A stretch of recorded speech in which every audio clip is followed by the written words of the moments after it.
Chapter 1. Alden. It's entirely too early to pour myself a drink.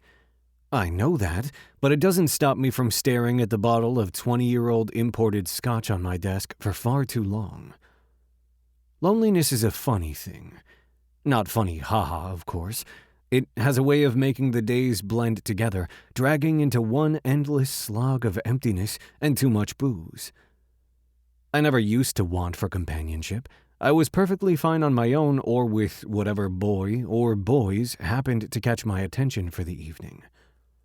I certainly have no shortage of hobbies and interests to keep my attention, and I don't mind keeping my own company.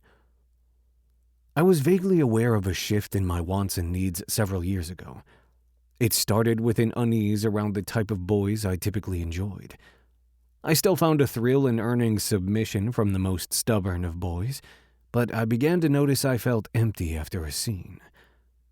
Whether at the club or in my home, once I sent them on their way, red-assed and sated, a hollowness would enter my chest and undo the calm I'd worked all night to achieve. I found myself going to the club less and less, no longer seeking out boys to parade around at the many fundraisers and parties I attend, and throwing myself into my hobbies with greater enthusiasm, frantically at times. Now that both of my business partners / best friends have permanent boys of their own, it's difficult to deny any longer what's really bothering me. I want that for myself, too. The problem is, the man I have my eye on? Well, I'm not so sure we're compatible. I tear my attention away from the bottle at the sound of footsteps outside my office door. My heart beats just a little bit faster, even as I roll my eyes at my reaction. I'm a successful businessman, a confident daddy-dom. I've traveled the world, and my list of experiences is nearly unending. And yet here I am all aflutter at the mere sound of his unmistakable gait.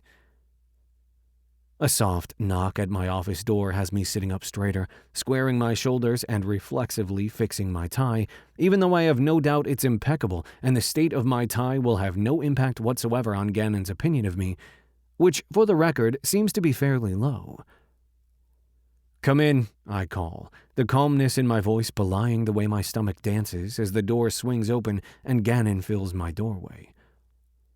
His broad shoulders seem to be testing the limits of the dress shirt he's wearing, the crisp white sleeves rolled up to expose the black and gray sleeve tattoo that decorates his forearm, weaving around the scars raised on his skin. "It's just while we're in the office, don't worry.